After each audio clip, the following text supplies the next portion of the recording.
Hello, hi friends, welcome to my channel. Today crabs curry ఎలా prepare చేసుకోవాలో మీకు చూపించేస్తాను. ఒకసారి చూసేయండి. క్రాబ్ కర్రీ కావాల్సినవి మనం ఎన్నైతే పీతలు తీసుకున్నామో దానికి సరిపడిన ఆనియన్స్ తీసుకోవాలి. ఆనియన్స్ తీసుకున్నాక ఫస్ట్ స్టవ్ పైన కడాయి పెట్టి స్టవ్ వెలిగించి ఆయిల్ పోసి ఆనియన్స్ మిక్స్ ఫ్రై చేసుకుంటున్నాను. ఆయిల్ కొంచెం ఆనియన్స్ కొంచెం ఫ్రై అయ్యాక కొంచెం పసుపు వేసి చేయాలి.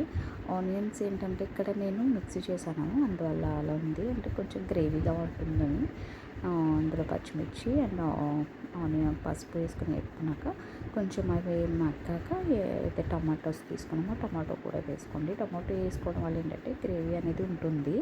సో టమాటోస్ కూడా తీసుకున్నాను అనమాట. టమాటో ఇవన్నీ మిక్స్ చేసి కొంచెం అవి ఫ్రై అయ్యేంత వరకు మనం స్లిమ్లో పెట్టి వేపుకోవాలన్నమాట. ఇప్పుడు మూత పెట్టేసాను ఒక 5 minutes. అవన్నీ బాగా మగ్గుతాయని ఉల్లిపాయ టమాటో అంతే పచ్చివాసన పోయేంత వరకు అవి మగ్గించాలి, అంటే వేపాలను ఫ్రై చేయాలి. ఆల్మోస్ట్ అయిపోయింది. టమాటోస్ కూడా మెత్తబడ్డాయి. ఇప్పుడు ఇందులో మనం ఏంటంటే కొంచెం లైట్గా కరివేపాకు తీసుకొని కరివేపాకు కూడా వేసి కొంచెం కలుపుకోవాలి. కరివేపాకు వేసుకోవడం అంటే కొంచెం ఫ్లేవర్ బాగుంటుంది. అలాగే ఇప్పుడు మనం ఏదైతే క్రాబ్స్ తీసుకున్నామో అవి వేసేసి కొంచెం సాల్ట్, ఆల్రెడీ నేను క్రాబ్స్కి కొంచెం సాల్ట్ కారం పెట్టేసి ఆల్రెడీ కొంచెంసేపు మ్యారినేట్ చేసి ఉంచాను. అది సరిపోదని కొంచెం కారం యాడ్ చేశాను అనమాట. ఇందులో యాడ్ అయింది. మొత్తం మిక్స్ చేసేసి కొంచెం ఆయిల్లో కొంచెం ఒక 5 minutes వరకు అలాగా కారం ఆయిల్ అంతా పీతలకి పట్టేంత వరకు మనం ఫ్రై చేసుకొని అటు ఇటు తిప్పుకుంటూ ఉండాలన్నమాట.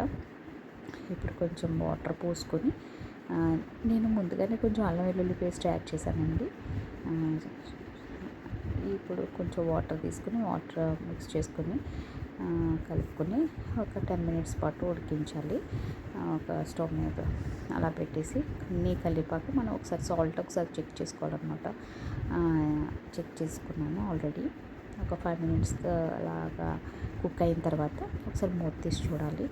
కొంచెం ఇంకా గ్రేవీ అవ్వలేదు, కొంచెం వాటర్గా ఉంది కాబట్టి ఇంకొంచెం సేపు అయితే ఉడికించుకోవాలన్నమాట. కొంచెంసేపు ఒక 10 minutes ఇంకా ఉడికిన తర్వాత ఇప్పుడు మూత తీసి చూసుకున్నాము. అయిపోయిందండి, దగ్గర వరకు వచ్చేసింది. ఇంకా ఆల్మోస్ట్ అయిపోయింది అనమాట. క్రాబ్ కర్రీ ప్రిపేర్ అయిపోయింది. ఆయిల్ పైకి వచ్చిందంటే ఇంకా కర్రీ ప్రిపేర్ అయిపోయినట్టే.